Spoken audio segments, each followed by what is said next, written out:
미 증시는 노동절로 휴장한 가운데 국내 증시는 4거래일 만에 반등에 성공하며 양지수 모두 상승 마감했습니다. 원달러 환율은 상승세를 이어가며 1371.7원에 마감했습니다. 유럽의 에너지 부족 심화로 태양광 설치 수요가 급증하고 있다는 소식에 한화솔루션이 52주 신고가를 다시 쓰며 54,300원에 거래를 마쳤습니다. 폭스바겐의 스포츠카 브랜드인 포르쉐의 상장 소식이 전해지면서 성호전자 등 국내 관련주들이 동반 강세를 보였습니다. SK하이닉스가 청주 산업단지 내 신규 공장 건설과 생산 설비 구축을 위해 5년간 15조 원을 투자할 계획이라고 공시했습니다. 삼성중공업은 버뮤다 지역과 아프리카 지역 선주로부터 LNG선 각 2척씩 4척을 수주했다고 공시했습니다. 대우조선해양은 아프리카 지역 선주와 2조 원 규모의 LNG 운반선 7척에 대한 건조 계약을 체결했다고 공시했습니다. STI는 삼성전자와 209억 원 규모 반도체 장비 공급 계약을 체결했다고 공시했습니다.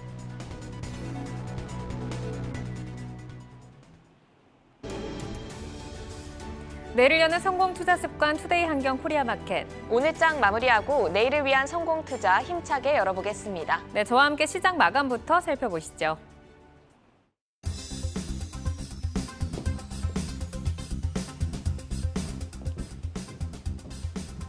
지난밤 뉴욕 증시가 노동절로 휴장한 가운데 우리 시장은 4일 만에 상승을 노렸지만 힘이 조금 부족한 모습이었습니다. 강보합으로 거래를 마감했는데요. 잭슨홀 미팅 파월 의장의 강경 발언 이후로 시장은 긴축 부담과 불확실성의 지지부진한 흐름을 이어가고 있습니다. 장중에 중국의 위안화 지준율 인하로 달러 강세 압력의 이 강화가 상승을 좀 굳히나 싶었는데 러시아의 가스 공급 중단과 다가오는 선물 옵션 만기, 또 8일 밤에 ECB의 통화정책 회의 등을 앞두고 다시금 부진한 흐름으로 돌아서면서 거래를 마쳤는데요. 코스피가 0.26% 오른 2,410선, 코스닥은 1% 상승하면서 779선에서 거래를 마쳤습니다. 수급 상황 살펴보겠습니다. 환율이 장중에 1,375원을 넘어서면서 재차 연고점을 다시 썼습니다. 결국 원달러 환율은 1,371원대로 마감을 했는데 이러한 부담이 있는 가운데 외국인은 코스닥을 656억 원 매수를 하면서 거래를 마쳤고 개인은 코스피만을 800억 원대 매수를 했습니다. 전체적으로 시장 분위기 한번 살펴보겠습니다.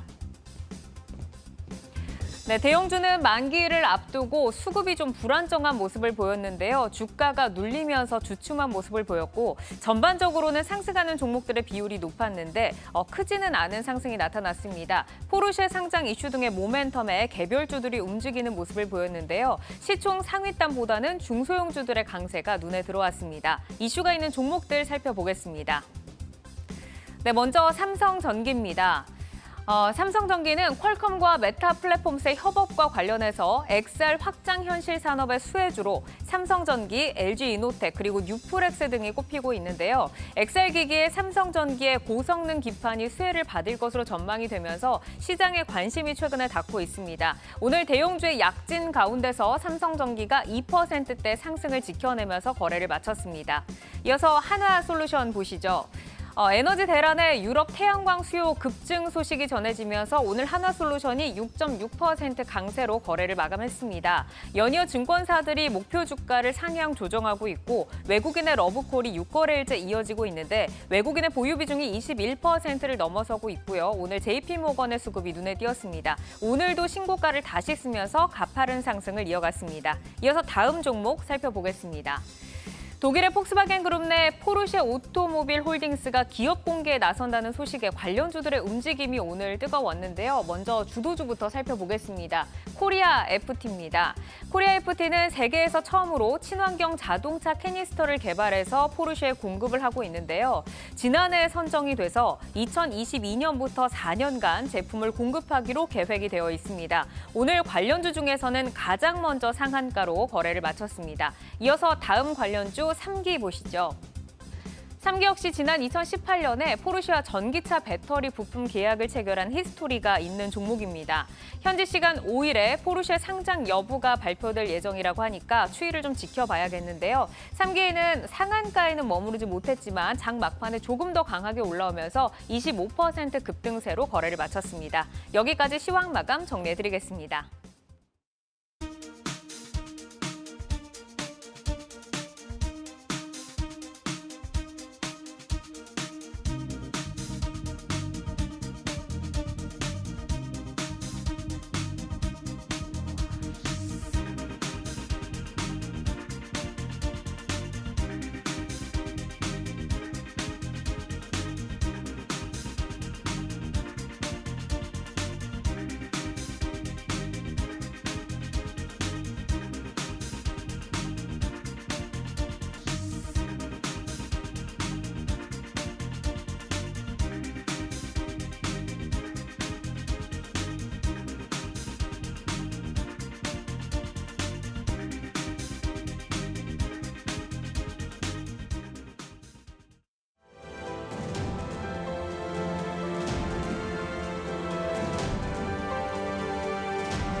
네, 우리 시장 2,400선과 이 800선에서 엎치락 뒤치락을 거듭하고 있죠. 그 가운데 ETF 시장은 어떤 흐름을 연출했는지 한번 살펴보겠습니다. 상승했던 쪽부터 보시면요. 오늘 코덱스 에너지화학이 1%의 강세를 보였습니다. 유럽 전력난에 태양광 에너지의 수요가 급증할 것이란 전망이 나오고 있습니다. 이 하나솔루션이 6% 급등했고요. 이와 함께 간밤 국제유가가 일제히 상승한 가운데 정유주들 탄력받아가는데요. SK이노베이션 과 에스올 모두 빨간불 켜내면서 이 상품도 상승을 이끌었습니다. 다음 코덱스 자동차도 상승을 보였습니다. 오늘 자동차 업계 뉴스가 많았는데요. 현대모비스 같은 경우에는 이 3년 만에 열리는 북미 오토쇼에 참가한다는 소식이 있었고요. 이 폭스바겐 그룹의 포르쉐가 기업 공개에 나선다는 뉴스도 있었습니다. 이에 자동차 부품주들 꿈틀거리면서 전반이 빨간불 켜낸 가운데 코덱스 자동차도 3거래일째 오름세 이어가고 있습니다. 하락한 쪽도 살펴볼까요? 이 코덱스 운송이 1% 넘게 밀렸습니다. 연일 하락률 상의 이름을 올리고 있는데요. 오늘 조원태 한진그룹 회장과 경영권 다툼을 벌였던 반도그룹이 보유 중인 한진칸 주식의 대부분을 처분했습니다. 사실상 경영권 분쟁이 종식될 것이란 평가가 나오면서 한진칼 5% 가까운 급락을 보였는데요. 7거래일째 하락세를 보이면서 이 상품을 파란불로 이끌었습니다. 다음 타이거 증권도 약한 흐름을 보였습니다. 최근 증권주 소외 현상이 이어지고 있는데요. 거래 대금이 다시 늘어나면서 수수료 수익이 개선될 것이란 기대감이 나왔지만 투자 심리는 되려 나빠졌는데요. 강력한 글로벌 긴축 우려 속에 증권업의 실적 악화가 지속할 것이란 전망이 나오고 있기 때문입니다. 미래에셋 자산운용의 타이거 증권도 우하향 곡선 그려가면서 3,435원에 거래를 마쳤습니다. 지금까지 ETF 시장 마감 살펴봤고요. 수급 동향도 알아보시죠. 지난 8월 30일부터 9월 5일까지 5거래일 동안 기관은 어떤 종목을 매매했는지 알아보겠습니다. 순매수 상위 종목 보시면 현대차와 고려아연, SK텔레콤, LG에너지솔루션, 포스코홀딩스가 올라와 있는데요. 그중 고려아연 체크해 보겠습니다. 지난 3거래일 동안 쉬어간 후 오늘 반등을 보였습니다. 부회장과 회장 간의 지분 경쟁 모멘텀이 살아있는 종목인데요. 기관은 10거래일 연속 사들이며 모아가고 있습니다. 다음 포스코홀딩스 살펴보시면 포항제철소에서 화재가 발생했다는 소식에 하락하며 출발했습니다. 하지만 기관의 연일 순매수가 들어오면서 하락을 만회했고 보합권에 거래를 마쳤습니다. 이어서 파는 쪽도 알아볼까요? 삼성전자와 SK하이닉스, SK이노베이션, KG스틸, 네이버가 올라와 있습니다. 그중 SK이노베이션 체크해보시면 오펙 플러스가 10월부터 원유 생산량을 줄이겠다고 결정했습니다. 이 소식에 오늘 정유주들 반응해주고 있는데요. 3거래일째 오르고 있고 하지만 기관의 매도세가 지난주에 이어지면서 순매도 3위 종목에 올라와 있습니다. 다음 네이버 체크해보시면 라인 넥스트와 함께 K-팝 팬들이 참여하는 NFT 생태계를 열겠다고 밝혔습니다. 하지만 최근 대형 플랫폼주들 투심이 회복되지 못한 가운데 약한 분위기를 연출하고 있는데요. 외국인은 매수하는 반면 기관은 계속 팔고 있습니다. 지금까지 기관의 매매 동향 살펴봤습니다.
시장의 핫이슈를 심층 분석해서 날카로운 투자 인사이트를 제시해주는 투데이 핫이슈. 오늘은 2022년 IPO 상반기 시장을 점검하고 하반기에 주목해야 할 IPO 일정까지 살펴보겠습니다. 최종경 흥국증권 팀장과 함께합니다. 팀장님 어서 오십시오. 네, 안녕하십니까? 네, 반갑습니다. 올해 LG 엔솔이 이제 1월에 신규 상장을 하면서 그걸로 시작을 해서 IPO 시장에 대한 관심이 주요 기업들의 상장 철회 등으로 좀 기대만큼의 모습을 보여주지 못하고 있는 모습인데 특히 최근에 상장한 코스피 시장의 소카 그리고 코스닥 시장의 성일하이텍, 세비캠 전혀 다른 모습으로 시장에 좀 관심을 받고 있습니다. 먼저 2022년의 IPO 시장 주요 현황부터 좀 짚어주신다면요. 예, IPO 시장을 볼 때 제가 꼭 말씀드리는 주요한 세 가지 변수는 상장 기업 수, 그다음에 공모 규모, 주가 수익률 이렇게 세 가지를 제시하고 있습니다. 시장에 얼마나 많은 기업이 오느냐, 얼마나 큰 기업이 오느냐, 또 상장을 해서 주가 수익률이 괜찮냐 이 세 가지 변수가 IPO 시장이라는 요 큰 시장을 이렇게 형성하는 변수라고 말씀을 드리고 있습니다. 따라서 제가 상장 기업 수부터 공모 규모와 함께 두 가지를 먼저 말씀을 드리면은 첫 번째 준비한 그림을 좀 봐주시면은 선으로 표현한 부분이 매년 상장하고 있는 공모 기업 수입니다. 그리고 막대 그래프로 표현된 부분이 공모 규모인데요. 보시는 것처럼 2021년 마지막 부분이 올해 거고요. 2021년에 굉장히 크게 증가했음을 확인할 수가 있는데요. 작년에 다들 기억을 하실 거예요. 2021년 뭐 엄청난 IPO 시장이다, 역대급 IPO 시장이다라는 말씀들을 많이 주셨는데 그래프 보시는 것처럼 공모 기업 수도 재작년 70개에서 89개로 급증을 했고요. 공모 규모는 4.7조에서 20조 원으로 굉장히 크게 급등하는 그런 시장이 작년에 일어났습니다. 네. 그래서 올해 2022년은 역대급 시장이라는 2021년을 지나고 다음에 맞이하는 시장이기 때문에 굉장히 의미가 컸었는데요. 보시는 것처럼 제가 올해 시장에 대해서 예상하고 있는 공모 기업 수는 78개를 보고 있습니다. 이 78개라는 숫자가 뭐 79개가 나올 수도 있고 77개가 될 수도 있겠죠. 중요한 의미는 작년보다는 줄어들지만 그 이전의 평년보다는 많은 숫자라는 게 중요합니다. 예, 그래서 올해 IPO 시장에 대한 저희의 컨셉은 역대급 시장이었던 21년보다는 약간 줄어들지만 그래도 평년보다는 많이 상장을 하는 평년보다는 괜찮은 IPO 시장을 보고 있습니다. 자, 그다음 이제 문제가 공모 규모인데 그 보시는 그림 1번을 다시 한번 봐주시면은 작년에 20조 원의 공모 규모는 아마 앞으로도 다시 나오기 좀 어려운 시장일 거라고 보고 있습니다. 근데 올해 같은 경우 전체적으로 20조 원 비슷하게 할 거라고 저는 생각은 하고 있어요. 정확히 말씀드리면 19.5조 원 정도를 보고 있는데 다만 이 안에는 혼자 13조 원을 한 LG에너지솔루션이 들어가 있습니다. 따라서 LG에너지솔루션은 게다가 1월에 바짝 당겨서 진행을 했기 때문에 올해 전체적인 연간의 분위기를 보기 위해서는 LG에너지솔루션을 빼고 보는 게 맞아요. 그걸 뺐을 때는 저는 6.8조 원의 시장을 예상하고 있습니다. 작년에 20조 원 대비해서는 굉장히 많이 줄어들기 때문에 이거 시장이 너무 많이 줄어드는 거 아닌가요? 라고 생각할 수도 있지만 다시 말씀드리지만 작년을 제외하고는 6.8조 원 시장이 그렇게 나쁜 시장은 아닙니다. 공모 규모 같은 경우는 기업들의 이런 그 큰 기업이 오느냐 작은 기업이 오느냐의 변수하고 관련이 있기 때문에 제가 다음 그림을 통해서 하나 더 말씀을 좀 드리도록 하겠습니다. 연간 이번에는 공모 규모만 표현한 그림인데요. 보시는 이 회색 부분이 단일 공모 규모 1조 원이 넘는 시청자분들은 아마 대여급 기업이라는 단어로 기억을 하고 계실 거예요. 그러니까 상대적으로 큰 기업들이 이 회색 막대기에 해당이 되고요. 대여급이 아닌 뭐 중어급이나 소어급이 이 붉은색 막대기에 다 들어가 있습니다. 그리고 올해 같은 경우는 말씀드렸듯이 이 분홍색 막대기가 LG에너지솔루션이고요. 이 회색 막대기와 분홍색 막대기가 전혀 나쁘지 않은 그림을 예상을 하고 있었는데 사실 이거는 제가 연중에 예상했던 23조 원의 데이터예요. 근데 지금은 분위기가 좀 달라졌죠. 왜냐면은 다들 아시는 것처럼 현대오일뱅크의 상장 철회 그리고 SSG닷컴이나 CJ올리버영 같은 경우는 아직 청구서를 접수하지 않은 상태였는데 그럼에도 불구하고 올해는 상장하지 않겠다라고 그룹사에서 밝히는 바람에 연중에 예상했던 것보다는 많이 줄어들게 됐습니다. 따라서 이게 그 시장이란 게 그렇죠. 어느 정도를 예상하고 있는데 그 정도를 하게 되면 시장이 좋은 건데 시장을 높게 예상하다가 그거보다 자꾸 전망치가 낮아지면은 투자 심리가 안 좋아집니다. 따라서 올해 다시 말씀드리면 공모 규모 같은 경우는 사실 연초보다는 분위기가 좀 밀리고 있는 상황입니다. 다음으로는 주가 수익률도 좀 말씀을 좀 드릴게요. 네. 주가 수익률 같은 경우는 사실 가장 계산하기 좀 어려운 부분이기도 합니다. 준비한 그래프를 보면서 말씀을 좀 드릴게요. 해마다 이렇게 수익률이, 그러니까 신주들의 수익률이 좋은 해도 있고 나쁜 해도 있습니다. 그럼 유독 눈에 띄는 때가 있는데 보시면은 2009년이나 2014년, 특히 2020년이 눈에 띕니다. 이게 굉장히 재미난 게 2021년이 시장 자체는 역대급 시장이었는데 주가는 1년이 먼저 왔죠. 그러니까 항상 주가가 IPO 시장도 1년이 먼저 오는 겁니다. 그 이전도 그랬어요. 2015년이 전전 고점이었는데 2014년이 주가는 고점을 이뤘죠. 올해 같은 경우는 어쩔 수 없이 재작년을 고점으로 작년 올해 주가 수익률은 빠지고 있는 거죠. 예, 그래서 올해 시장이 제가 상반기에 대해서 조금 정리를 말씀을 드리면은 전체적으로 공모 기업 수는 탄탄하게 흐르고 있는데 공모 규모는 전망치가 자꾸 내려가고 있고요. 주가 수익률은 재작년을 고점으로 점점 떨어지고 있는 그런 상황이라고 말씀드릴 수 있습니다. 네. 그러면은 어쨌든 지금 이제 그 공모주 이 시장에서 봤을 때 공모 규모, 공모 기업 수, 그리고 이제 주가 수익률까지 본다라고 하셨는데 공모주 펀드에 대해서는 좀 어떤가요? 설정액 같은 부분이? 공모주 펀드 설정액도 제가 그래프를 두 가지 준비를 해왔는데요. 먼저 연간 그래프와 월간 그래프 두 가지를 나눠서 말씀을 드리도록 하겠습니다. 보시는 것처럼 2021년을 명확히 고점으로 올해 공모주 펀드 설정액이 줄어들고 있습니다. 즉 IPO 시장에서 기관 자금이 빠져나가고 있다는 얘기죠. 근데 이거는 어쩔 수가 없는 게 말씀드린 것처럼 재작년에 주가 수익률이 고점을 찍고 작년부터 하락을 하고 있었기 때문에 사실 수익을 많이 주지 않는 시장에서 자금이 모여 있을 수는 없습니다. 그래서 슬슬 빠지고 있다고 보는데 재미난 부분은 이게 계속 빠지진 않을 거라고 보고 있어요. 월간 그래프를 다시 말씀드리도록 하겠습니다. 이게 월별로 공모주 펀드의 설정액이 바뀌는 거를 쭉 보시면은 일단 특이점이 하나 있습니다. 네. 2022년 1월이 혼자 불쑥 나와 있어요. 이게 LG 에너지 솔루션 때문에 잠깐 나와 있는 거고요. 그를 제외하고는 전체적으로 계속 좀 줄어들고 있는 있네요. 추세입니다. 즉 시장에서 돈이 빠져나가고 있는 거죠. 사실 그렇게까지 화랑장의 모습은 아니에요. 다만 그래도 희망적으로 보고 있는 부분은 감소 폭이 그래도 조금씩 줄어들고 있는 거는, 그러니까 연착륙하고 있는 모습 자체는 그래도 좀 안정적인 모습으로 해석을 하고 있습니다. 네, 지금 전체적으로 봤을 때 신규 상장 기업 수는 조금 양호한 모습을 보이고는 있지만 공모 규모는 예상보다 좀 좋지 않은 상황이고 컨센 대비해서는 계속 좀 낮아지고 있다라고 말씀을 하셨는데, 그렇다면 이제 하반기에 또 IPO 시장이 남아 있잖아요. 이 남아 있는 하반기에는 상황이 좀 좋지 않다라고 좀 예상을 해야 될까요? 전체적으로 시장에서 좀 우려하시는 분들이 많이 있어요. 그래서 제가 오늘 꼭 말씀드리고 싶었던 부분이 2022년 남은 하반기 IPO 시장이 여러분들 걱정하시는 것만큼 그렇게 나쁘지 않다. 그래도 시장에서 충분히 투자할 만한 가치 있는 기업들이 많다라는 걸 말씀드리고 싶었습니다. 먼저 보여드리고 싶은 그래프는 현재 기준으로 IPO 시장의 그 잔존 물량, 그 남아있는 예상 물량의 개수를 제가 좀 세왔어요. 작년하고 재작년도 같이 비교해서 가지고 왔는데 붉은색으로 표현된 라인이 올해 값입니다. 1월부터 현재 8월까지 보시면은 이 상장 예정 기업수, 그러니까 남아있는 물량이죠. 작년하고 재작년하고 비교해도 심지어 작년은 그 어마어마한 역대급 시장이었음에도 불구하고 올해의 잔존 물량이 더 좋은 상황입니다.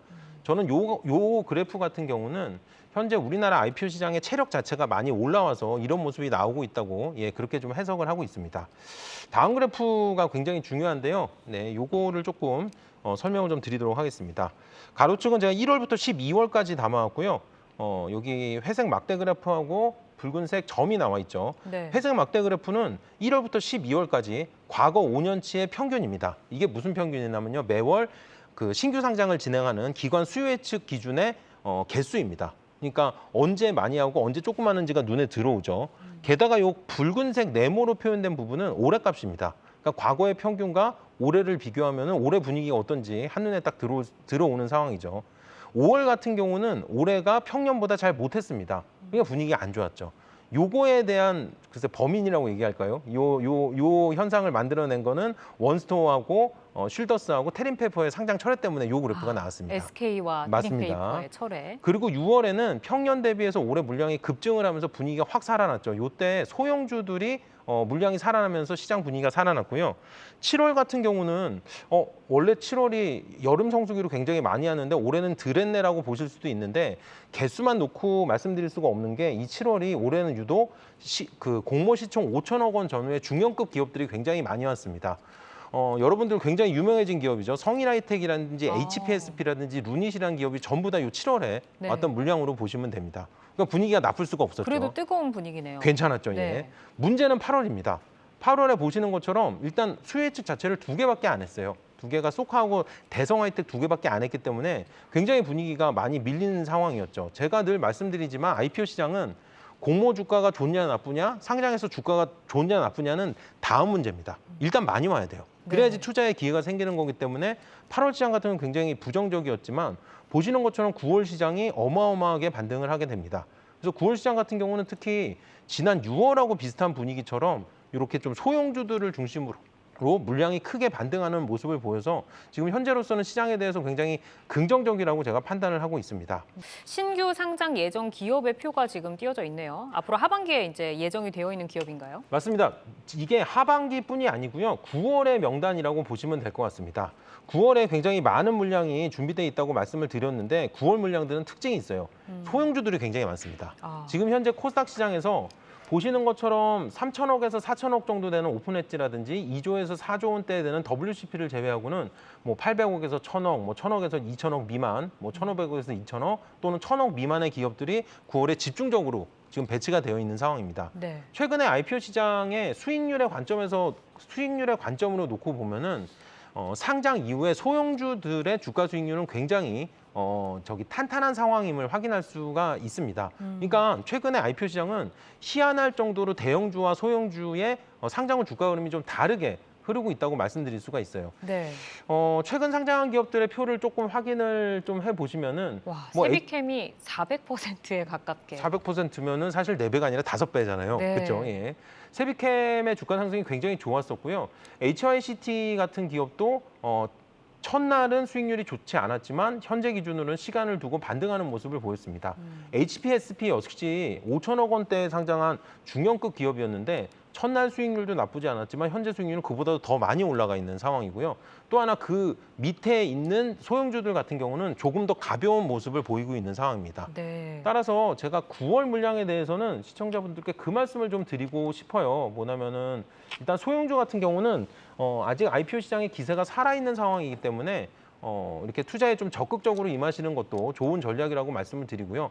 중형주나 대형주로 올라갈수록 조금 더 보수적으로 투자에 임하는 것도 좋은 전략이라고 말씀을 좀 드리고 있습니다. 네, 올해 뭐 전년 대비해서 조금 덜하다라는 분위기는 있지만 지금 뭐 성과 같은 거를 놓고 봤을 때는 그래도 시장의 기대 대비해서 좀 선방하고 있는 모습을 확인을 할 수가 있었는데 이제 주신 스케줄 중에서 좀 보니까 최근에 이제 국내 유일의 팩일레이션 기술 개발 기업이라고 하는 선바이오 업체가 있어요. 팩일레이션을 찾아보니까 약표의 표면, 약물의 표면에 폴리에틸렌 글리코라는 물질을 도포를 해서 이제 약물의 지속 시간을 늘려주는 기업이 있고 또 로봇용 정밀 감속기 업체인 SBB테크 뭐 이런 기업들이 증권 그 신고서를 재공시를 하면서 수요 예측을 포함해서 공모 일정을 좀 변경을 했습니다. 여기에는 좀 특별한 이슈가 있었을까요? 일단 첫 번째는 9월에 너무 많은 기업이 몰려있기 때문에 그래요. 예, 9월에 아무래도 너무 많은 기업들이 사실 평년의 9월 같은 경우면은 월에 한 8개 정도의 기업이 수요 예측을 진행하면 알맞다고 보고 있는데 현재까지만 나와 있는 기업들의 스케줄이 13개, 12개에서 13개에 달하고 있습니다. 아, 정말 많네요. 그리고 또 하나는 최근에 이 정정공시가 나오고 있는 증권신고서 재공시가 나오고 있는 기업들의 특징을 보면은 하나같이 전부 다 특례 상장 기업들입니다. 지금 현재 코스닥 시장에 대해서 제가 중요한 특징을 하나 또 말씀드리고 싶어서 준비한 그림이 있는데요. 보시면은 코스닥 상장심사 유형별 외형 요건 기준이라는 그래프를 제가 가지고 왔습니다. 코스닥 시장에서 그러니까 일반 상장 기업이라고 얘기를 하죠. 그러니까 숫자를 다 만들고 들어오는 기업과 네, 실적이 있는 기업과 실적이 있는 기업과 네. 그다음에 특례 상장 기업이라고 하죠. 현재 실적은 없지만 회사의 기술이나 뭐 기타 다른 부분이 굉장히 훌륭해서 상장을 진행하는 기업들로 나눌 수가 있습니다. 그래프를 보시면은 요 라인 그래프를 보시면 되는데요. 코스닥 시장 전체 상장 중에 지금 이 특례 상장을 진행하는 기업들의 비중입니다. 작년에 48% 나왔고요. 올해 48.8%를 현재 기록을 하고 있습니다. 이 48.8%라는 숫자는 사실 50%에 굉장히 가깝잖아요. 즉 우리나라 코스닥 시장은 절반은 일반 상장, 절반은 특례 상장의 시장이 된 거예요. 예, 그래서 비중이 굉장히 높아 보이는데 제가 여담을 하나 말씀을 드리면은 미국 시장도 비슷한 그래프를 그릴 수가 있습니다. 근데 미국 시장은 요 비슷한 그래프가 비중이 70에서 80%까지 올라가 있어요. 특례 상장 기업이 70~80%까지 정확히 말씀드리면 미국 시장은 적자 기업의 IPO가 70에서 80% 정도 됩니다. 그러니까 우리나라하고 비슷한 좀 개념이죠. 예, 그래서 저는 이 특례 상장 기업들이 많아지는 것 자체는 그렇게 나쁜 현상이라고 보고 있지는 않고요. 다만 최근에 정정공시라는 기업들이 특례 상장 위주로 이루어지고 있다는 거는 좀 한번 주목해 볼 만한 상황입니다. 네. 왜냐하면은 숫자를 다 만들고 들어오는 일반 상장 기업들은 증권신고서를 딱히 고칠 게 없거든요. 예, 그러다 보니 정정신고가 좀 이루어지고 있고요. 또 하나 투자자분들께 꼭 말씀드리고 싶은 투자 아이디어 하나가 또 있어요. 최근에 직전에 그 진행을 했던 이 특례 상장, 신규 상장 기업이 바로 루닛하고 에이프릴 바이오였습니다. 루닛하고 에이프릴 바이오의 IPO는 굉장히 최근 IPO 시장에 대해서 많은 인사이트를 주는 상장인데요. 기업들한테는 굉장히 아쉽지만 공모가가 싸게 나왔어요. 예, 공모가 밴드에 하단도 안 되는 가격으로 공모가가 결정이 된 다음에 그 가격에서 첫날부터 반등을 시작한 거죠. 그러니까 시장이 어렵기 때문에 공모가가 낮게 나왔는데 공모가가 낮게 나왔기 때문에 또 주가 수익률은 괜찮게 나온 거죠. 따라서 최근 IPO 시장에 대한 인사이트를 꼭 말씀드리고 싶었던 게 상장을 하려는 발행사, 기업들에게는 좀 불리한 시장일 수 있습니다. 다만 시장이 어렵기 때문에 상대적으로 낮은 공모가에 투자를 할 수 있는 투자자들한테는 또 새로운 기회가 될 수도 있어요. 따라서 이런 많아진 이 특례 상장, 코스닥 특례 상장 기업들에 대해서는 좀 낮은 공모가를 활용한 이 투자도 좋은 전략이라고 좀 말씀을 드리도록 네, 하겠습니다. 그러니까 시장에서 많은 관심을 갖고 공모가가 잘 형성된 그 기업들만 주목할 게 아니라 우리가 이제 공모가 하단에 못 미치는 기업들을 가지고 좀 반등으로 투자 수익을 노려볼 수 있다라고 하셨는데 그러면 혹시 이제 IPO 시장에서 어떤 종목들을 조금 주목하고 계시는지 기업들을 좀 설명을 들어볼까요?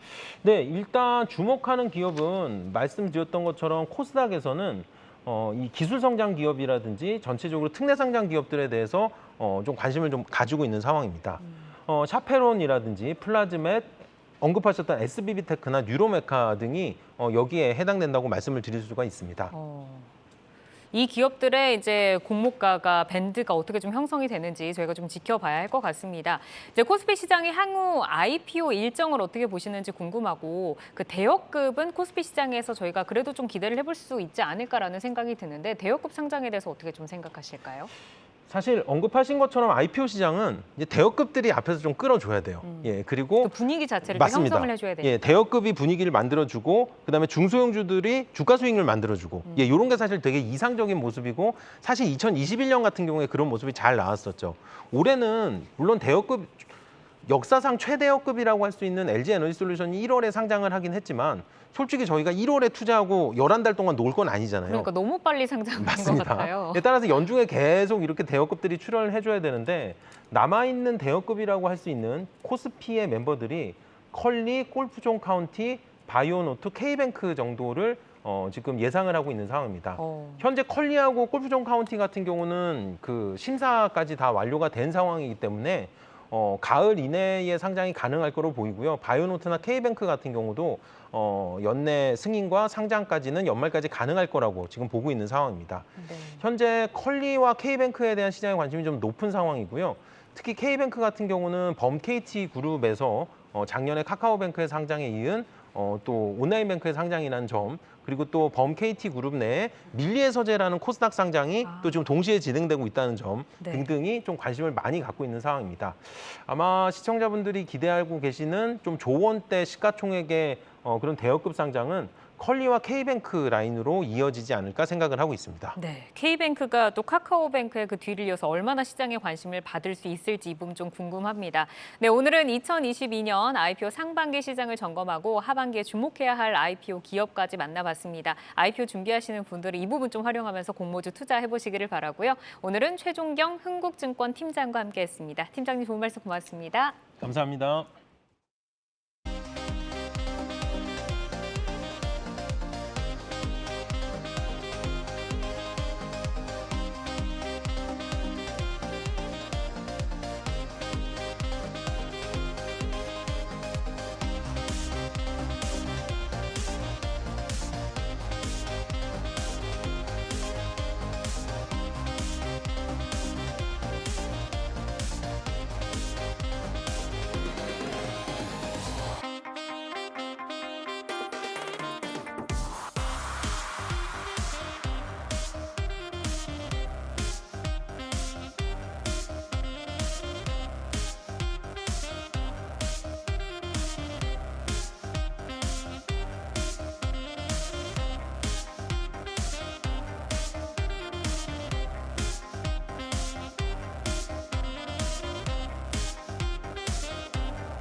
네, 투데이 종목 콕톡 오늘은 글로벌 공급망 재편으로 현지 투자 공략에 발빠른 행보를 보이며 성장 동력을 확보하고 있는 삼성 SDI, 하나솔루션, 그리고 현대모비스와 한국타이어 점검하고 전략 세워보겠습니다. 오늘은 사영관 교보증권 여의도 스마트영업부 차장과 함께합니다. 어서 오세요. 네, 안녕하세요. 네, 먼저 첫 번째로 통 나눠볼 종목은 삼성 SDI입니다. 삼성 SDI가 테슬라표 배터리로 불리는 차세대 원통형 배터리를 내년에 양산한다고 합니다. 글로벌 배터리 시장이 커지면서 공급 경쟁도 본격화할 전망인데요. 삼성 SDI의 배터리 시장 공략 행보 점검하고 전략을 세워보겠습니다. 먼저 삼성 SDI가 차세대 원통형 배터리를 내년에 양산하게 되면 중국 업체를 제외해도 LG 엔솔과 일본 파나소닉과의 3파전이 불가피해 보이는데요. 삼성 SDI의 원통형 배터리의 경쟁력부터 체크를 해볼까요? 맞아요. 일단 점유율 면에서는 글로벌 점유율로 봤을 때 올해 1월에서 7월까지 지금 가장 낮은 점유율을 보이고 있는 게 국내 3사 중에서 지금 삼성 SDI예요. 그런데 이러한 부분들에서 상당히 다른 산업들, 삼성의 이름에 걸맞게 공격적으로 투자를 해나가고 이런 부분들이 많았는데 배터리 단에서는 약간 소홀했던 것 같아요. 그런 점이 살짝 걸렸었는데 역시나 이제 삼성답게 공격적인 투자들 진행하면서 테슬라 쪽으로 이제 원통형 배터리를 공급을 하게 될 첫발을 좀 떼고 있는 것 같습니다. 일단 테슬라가 2020년 9월에 배터리데이 행사를 했었어요. 거기에서 핵심 기술로서 첫 공개를 했던 게 이제 원통형 배터리 그런 부분들 4680 이런 부분들이 언급이 됐었던 거고요. 전고체 배터리 전에 이제 배터리 기술 단계다라고 생각하시면 될 것 같습니다. 우리 2170, 4680 이런 얘기 많이 나오잖아요. 앞에 두 자리는 원통의 지름, 동그라미가 얼마나 긴지 이걸 나타내는 거고요. 그 뒤에 두 자리는 높이를 얘기합니다. 그렇기 때문에 당연히 4680이 2170 대비했을 때 계산해 보면은 부피상으로 5.5배 정도 커요. 그러면서 배터리의 밀도라던가 주행거리 이런 것들을 늘릴 수 있다라는 장점들이 있을 것 같고요. 거기다 더불어서 원통형 셀이 커질수록 원가를 절감할 수 있다라는 또 획기적인 부분들이 있어요. 요즘에 모든 게 다 올라가다 보니까 원가의 비용들이 굉장히 기업 입장에서는 부담이 될 수 있는 요인이에요. 근데 이런 것들을 줄일 수 있다라고 하면은 생산하지 않을 이유가 없겠죠. 다만 기술력이 필요할 뿐. 그래서 90% 이상의 하이니켈 양극재가 들어가고요. 실리콘 음극재까지 적용하면서 밀도를 굉장히 높였다. 에너지 밀도가 520와트시 리터당 이 정도의 기술력을 갖춘 배터리는 지금 없습니다. 그래서 굉장히 초고 차세대 배터리라 생각을 하시면 될 것 같고요. 5세대의 젠5 각형 배터리에 한 78% 수준의 밀도를 가지고 있어요. 상대적으로 두 개를 뭐 단순 비교하기는 어려운데요. 그렇다고 하더라도 이렇게 에너지, 소재 이런 쪽들의 사용을 줄이면서 이걸 80% 밀도까지 왔다라는 부분들은 기술력 면에서는 인정할 만한 수치가 나왔다라고 보고 있습니다. 네, 원가는 절감하면서 밀도는 높이는 그런 기술이라고 합니다. 더 밀도가 높아지면 파워도 세지고 그만큼 주행거리도 더 길게 갈 수 있는데요. 그런 삼성 SDI가 배터리의 기술력을 인정을 받았습니다. 또 주 고객사인 피아트와 아우디 등의 테슬라까지 더해진다면 내년 이익을 기대해 볼 만하다 이런 생각이 드는데요. 이익 성장 추이는 어떻게 전망하실까요? 네, 이제 본격적인 성장 구간으로 들어왔다라고 생각이 되고요. 항상 말씀드리는 대로 지금은 아직도 중국이 대세예요. 그쪽은 리튬 인산철 기반으로 해서 중국 로컬 업체들의 엔트리 차량, 이 완전하게 개화가 되기 직전에는 굉장히 고가의 차량들이기 때문에 기존의 내연기관차 대비해서 동급 대비 한 1,000만 원 정도 비싸거든요. 그렇다 보니까 이렇게 하이퍼 인플레이션 상황에서 선뜻 나 전기차 살래 이렇게 하기가 쉽지가 않은 상황에서 조금 더 저가형의 메리트가 있는 이런 리튬 인산철 배터리를 탑재한 차량들이 많이 팔리게 되는 거죠. 하지만 이게 보급률이 10%가 넘어가고 시장이 어느 정도 성숙기로 그리고 형성이 되는 부분들이 나타난다라고 했을 때는 당연히 하이니켈 기반의 어떤 SUV 그리고 중대형 이런 차량들이 많이 팔릴 거기 때문에 이런 쪽에서 하이니켈 배터리는 필수적으로 탑재가 돼야 됩니다. 그래서 전망은 굉장히 밝다. 물론 아직까지는 이제 중국의 어떤 CATL, BYD, CABL 이런 업체들이 점유율을 계속 늘려나가고 있어요. 올해 1월에서 7월까지도요. 하지만 그런 점유율의 역전 현상들은 조만간 하이니켈 쪽이 많이 나가기 시작하면서 간극이 메꿔질 것이다라고 저는 좀 보고 있는 거고요. 말씀해 주셨던 대로 일단은 전년 동기 대비해서 감소가 되긴 했어요. 점유율 자체는요. 하지만 피아트 500 그리고 어떤 BMW 이런 쪽까지도 선전을 그나마 좀 해주면서 상당히 점유율 면에서는 그래도 상대적으로는 선방을 하고 있다라고 평가를 받고 있는 부분들이고요. 테슬라 신규 공급이 이제 큰 시너지 효과가 될 것 같아요. 아까 말씀드렸던 공격적인 투자로 인한 배터리 쪽에 좀 심혈을 기울이는 이런 모습들이 테슬라가 첫 발을 좀 떼어줄 것 같고요. 거기다 더불어서 이제 3대 미국의 전기 차량 업체에 다 공급을 하고 있어요. 리비안에도 하고 있죠. 전기 트럭으로 세계 최대 전자상거래 기업인 아마존이 2대 주주로 들어가 있습니다. 리비안에는요. 18% 지분 가지고 있고요. 루시드에도 마찬가지로 공급을 하고 있기 때문에 이런 것들이 결국에는 시너지 효과가 날 것이고요. BMW에는 각형에 이어서 원통형 이런 쪽까지도 같이 논의가 되고 있는 부분이기 때문에 삼성의 공격적인 행보가 결국은 숫자로 나타날 때가 됐다라는 판단입니다. 네, 차장님이 서두에 또 짚어주신 부분을 한번 보겠습니다. 사실 삼성 SDI가 투자 부분에 있어서는 경쟁사 대비 좀 뒤처졌다는 평가를 받았었어요. 근데 최근 미국 현지 투자에 좀 적극적인 행보를 보이고 있는데 세금 공제 혜택을 위해서 현지 공장 가동 시기를 앞당길 것으로 보입니다. 미국 현지 투자 진행 상황은 어떤가요? 네, 일단 미국 쪽은 뭐 딱 하나입니다. 메이드 인 USA. 무조건 미국에서 만들어라. 그럼 세액 공제 혜택 줄 거니까. 이런 식으로 지금 기업들이 계속 유치를 하고 있는 거예요. 지금 현대차도 마찬가지고요. 지금 뭐 전부 다 우리나라 배터리 3사들이 미국 현지에서 합작법인 형태로 해서 공장을 설립 추진하고 있는 곳이 10곳이 넘어요. 굉장히 많이 추진되고 있죠. 그만큼 이게 유럽 쪽에서 수요가 먼저 촉발이 2020년에 됐고요. 21년도에 중국으로 그렇게 넘어왔습니다. 아직도 중국이긴 하지만 지금 미국에서 공격적으로 친환경에 대한 정책들을 펼쳐나가면서 결국은 패권이 또 한 번 이동할 수 있는 여지들이 남아있다는 거죠. 그래서 지금 방한한 인디애나 주지사 일행을 만나서 스텔란티스 합작 법인들을 이제 생산 설비라든가 이런 것들을 보여줬어요. 이건 이미 설립은 5월에 했습니다. 하면서 이게 3조 2천억 규모의 투자가 들어가고요. 결국에는 이게 북미 쪽에 기반을 마련할 수 있는 굉장히 좋은 기회였던 거죠. 그리고 스텔란티스 입장에서도 굉장히 많은 14개의 브랜드들이 합쳐져서 만든 완성차 기업이기 때문에 이 전기차 트렌드에 있어서 반드시 배터리를 안정적으로 공급받을 수 있는 공급처가 필요했던 거죠. 그래서 우리나라와 손을 잡았던 거고요. LG에너지솔루션과 SK온도 마찬가지입니다. 결국에는 이런 하이니켈 기반의 수요가 향후에는 굉장히 커질 거기 때문에 완성차 업체들은 지금 점점 더 빠르게 가속화가 되고 있는 이런 환경에서 배터리가 부족할 상황들을 만들지 않겠다라는 부분을 합작법인 설립으로서 보여주고 있다라는 생각이 되고요. 올해 말에 일단은 스텔란티스 공장 이런 부분들을 착공을 할 것 같아요. 그렇게 되면은 25년 1분기부터 양산이 들어갑니다. 바로 시작이 될 것 같고요. 현대차가 지금 25년에 조지아 공장 또 완공을 시키잖아요. 이런 것들과도 좀 명맥이 이어질 것 같고요. 초기 연산은 23기가와트시가 될 것 같아요. 근데 향후에는 이걸 33기가와트시까지 생산 능력을 확장해 가겠다라는 계획도 같이 밝히고 있고요. 1월에 지금 CES에서 첫 공개한 기술이 있어요. 차세대 배터리 기술인데 프라임엑스라고 합니다. 이 기술을 스텔란티스 합작 법인과 세우는 공장에 적용되는 차종들에 대해서 전부 다 탑재를 할 계획을 가지고 있고요. 향후에 더욱더 공격적인 삼성 SDI의 행보가 예상이 되는 부분입니다.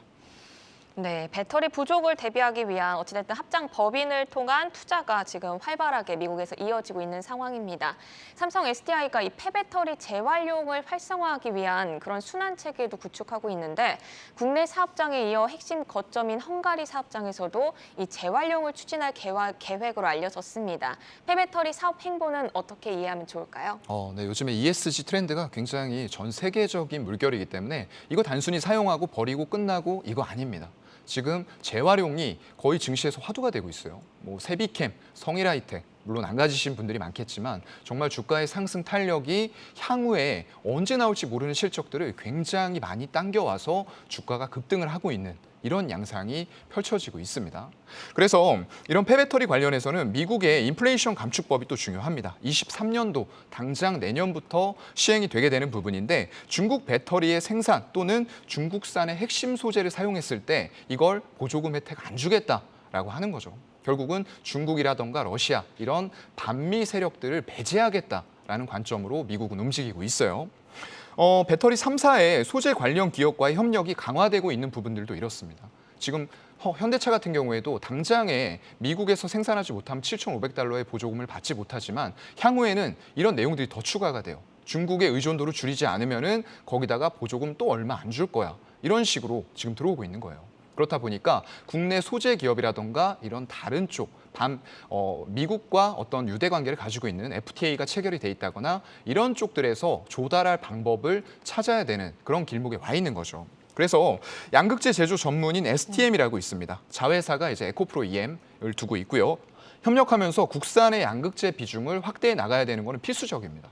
양극재에 들어가는 이런 비중들도 아직까지는 밸류체인이 중국에 집중이 돼 있어요.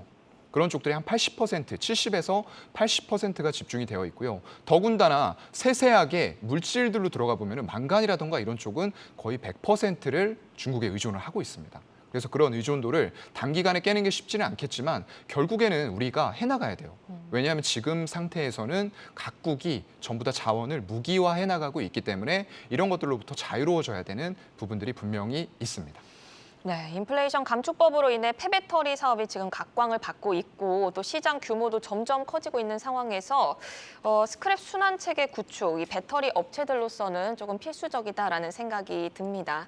다른 2차 전지에 비해서 주가가 살짝 무거운 느낌이 있는데요. 8월 중순 63만 5천 원을 찍은 후에 계속 하락세를 보이고 있습니다. 최근에 또 60일 선도 이탈을 했는데 현 시점에서 가격 전략을 그러면 어떻게 가져가는 게 좋을까요? 글쎄요. 일단은 외국인들이 굉장히 꾸준히 매수한 종목이었어요. LG에너지솔루션도 마찬가지였고요. 고의예수 물량이 풀렸음에도 불구하고 이런 것들의 가치를 인정을 해주고 있는 겁니다.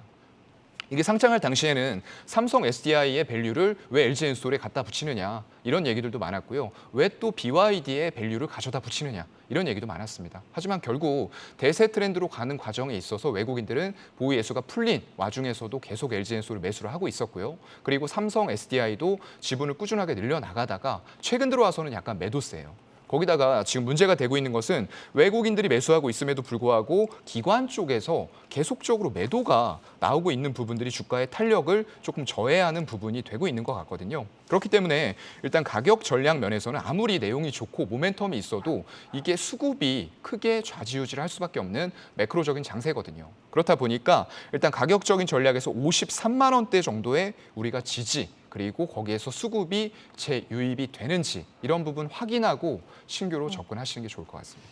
네, 일단 53만 원대 지지 여부를 좀 확인할 필요가 있고 여기서 수급이 다시금 유입되는지 여부를 체크하고 다시 진입하자는 전략을 주셨습니다.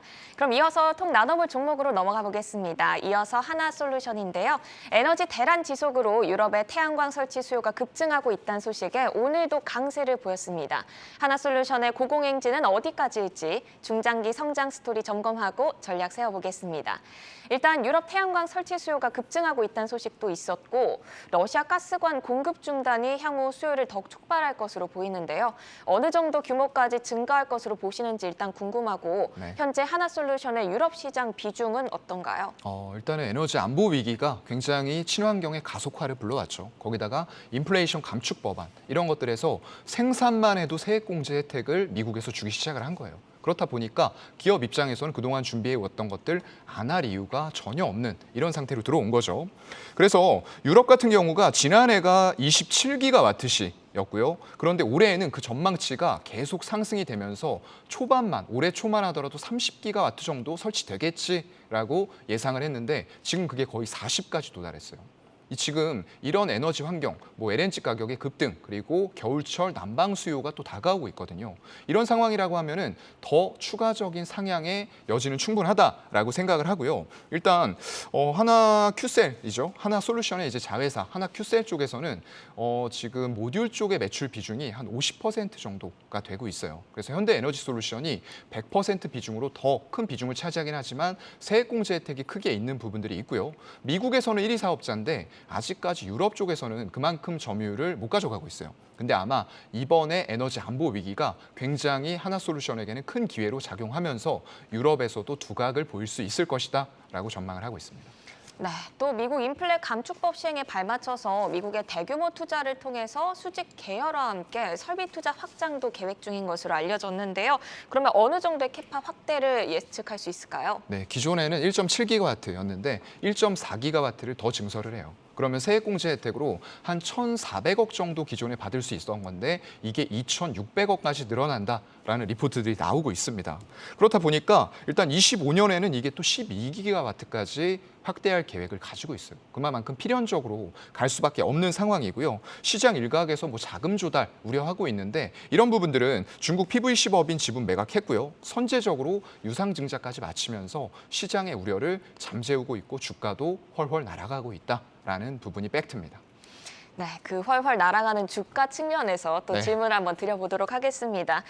단기 급등에 따른 부담이 좀 상당합니다. 네. 하지만 내년에 그 폭발적인 성장을 예상한다면 목표치를 조금 더 높게 잡아도 되지 않을까 그런 생각도 드는데요. 현 가격대에서 지금 네. 전략을 어떻게 짜가야 될까요? 오늘도 52주 신고가더라고요. 맞아요. 그래서 이런 것들은 뭐 바닥에서 일봉 보면 여러분들 못 사요. 그런데 이 내용들을 디테일하게 알아야지만 살 수 있는 종목들이 이런 것들입니다.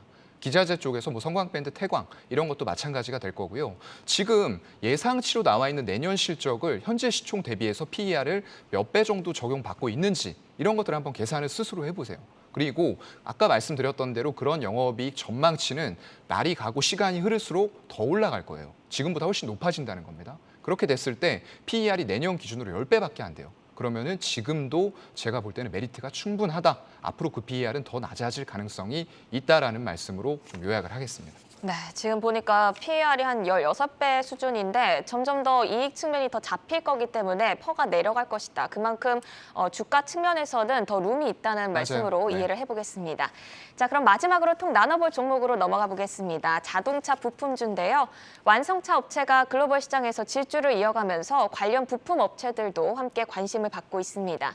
특히 현대모비스와 한국타이어 등은 해외 현지 투자로 이목이 쏠리고 있는데요. 완성차와 함께 현지 공략에 나선 부품 업체들을 오늘 점검해 보겠습니다. 현대모비스가 북미 오토쇼에 처음으로 참가해서 해외 시장 공략에 속도를 낸다는 그런 소식도 있었고요. 한국타이어앤테크놀로지는 최근 미국 공장 증설을 결정했습니다. 자동차 부품 업체들의 이 해외 시장 공략 행보 어떤 점을 주목해 보면 좋을까요? 일단 아까 가장 큰 축은 미국의 인플레이션 감축 법안이에요. 그것 때문에 미국과 FTA가 체결돼 있는 나라에서 일정 비율의 부품을 조달해야 된다. 이런 항목들 들어갈 거고요. 그래서 그런 부분에 있어서는 해외 시장 공략하는 것은 굉장히 좋은 행보로 보이고요. 거기다 더불어서 미국이라던가 이런 쪽 세액 공제 혜택을 받을 수 있는 시설들을 마련하는 행보도 굉장히 좀 좋은 선택지가 되지 않을까라고 보고 있습니다. 네, 타이어 업체를 한번 살펴보겠습니다. 상반기 비용 문제가 실적을 압박하면서 이익 감소폭이 좀 컸어요. 근데 하반기에는 비용 문제가 완화되고 완성차 판매 호조로 수익성이 개선이 좀 기대가 되고 있는데 이 부분에 대해서는 어떻게 보실까요? 글쎄요. 우리가 정말 생각하면 듣기만 하면 치가 떨리는 단어, 피크아웃. 네. 이게 물류비에서도 나타나고 있어요. 올해 들어와서 상하이 컨테이너 운임 지수가 60% 폭락을 했습니다. 마냥 좋을 것 같지만 영원하게 좋게 가는 기업도 없고요. 영원히 나쁜 기업도 없습니다. 업황은 돌고 돌면서 섹터별 순환매가 수급에 의해서 나타나고요. 나쁠 것 같던 업체도 2배, 3배, 10배 주가가 오르는 게 시장의 생리입니다. 그런 부분들 기억을 하셔야 될 것 같고요. 그래서 원가에서 물류 비중이 차지하는 비중이 굉장히 컸어요. 타이어 같은 경우에 상반기 기준으로 20%였습니다. 그런데 그게 급락을 하고 항만 적체도 해소되고 이런 상황이 되다 보니까 결국에는 물류비 비용의 부담을 덜 수 있는 이런 상황들에다가 현대 그리고 기아가 굉장히 미국에서 잘하고 있죠. 거기다 나머지 완성차 업체들도 전기차로의 생산시설 가속화가 이루어지고 있기 때문에 타이어 쪽은 또 다른 타이어가 들어가요. 기존의 내연기관차 타이어와 완벽하게 다릅니다. 그래서 그런 부분들이 또 시너지 효과가 날 것으로 보고 있습니다. 네, 원가 물류 비용이 감소하고 또 항만 적체가 또 해소되면서 원가 경쟁력이 생기게 되면서 같이 시너지 효과를 낼 수 있을 것이다라는 말씀 주셨습니다. 자동차 시장이 친환경차의 확대로 패러다임이 변화하고 있는데 부품 업체도 이와 관련된 부분에 좀 주목을 해봐야 될 것 같습니다. 그러면 주목해야 할 변화와 관련 기업 보고 계신 게 있을까요? 네, 부품 업체 항상 얘기할 때 많이 얘기했던 기업이 딱 2개입니다. 화신과 SL. 왜냐하면 미국 쪽에 공장을 보유하고 있기 때문에 그래요. 그래서 그런 효과가 지금 톡톡하게 나오면서 전부 다 52주 신고가와 신고가를 가고 있는 종목들이죠. 그래서 일봉 보면 이런 것도 역시 못 삽니다. 하지만 내용을 디테일하게 알면은 살 수가 있는 종목들이 될 거고요. 화신 같은 경우에는 이제 미국 사업 강화 기조가 있는 그런 상황에서 기존 사업장도 미국이라던가 인도, 브라질, 러시아라던가 이런 쪽에 없어요. 그렇다 보니까 그런 효과를 받을 수 있는 업체고요. SL 같은 경우에도 LED 램프의 적용 차종이 굉장히 많이 늘어나고 있습니다. 그리고 보조금 혜택을 20만 대 넘어서 받을 수 있는 GM이라던가 이런 주요 고객사에도 차종들에 많이 적용이 되고 있기 때문에 실적의 개선은 불을 보듯 뻔하다라고 말씀드리겠습니다. 그러면 두 종목 중에는 네. 어떤 종목을 픽하시겠어요? 어려운 질문인데요. 네, 저 그냥 두 개 다 가면 안 될까요? 화신과 SL을 저는 좀 두 개 다 탑픽 중에서도 두 개를 말씀을 좀 드리고 싶어요. 그래서 이런 종목들은 현재 주가가 많이 올랐지만 더 길게 보고 간다라고 했을 때, 그리고 미국에서 조지아 공장 25년 당겨서 24년에 완공된다라고 했을 때는 더 큰 효과가 날 수 있는 그런 기업들입니다. 네, 알겠습니다. 화신과 SL 투자에 참고해 보시면 좋을 것 같습니다. 오늘은 현재 투자 공략으로 성장 동력을 확보하고 있는 삼성 SDI, 하나솔루션, 현대모비스, 한국타이어 점검하고 전략 세워봤습니다. 오늘 함께해 주신 사연관 교보증권 여의도 스마트영업부 차장은 여기서 인사드리겠습니다. 고맙습니다. 네, 고맙습니다. 네, 투데이환경 코리아마켓은 오늘 준비한 소식 여기까지입니다. 내일 더 알차고 신속한 투자 정보로 찾아오겠습니다. 시청해주신 여러분 고맙습니다.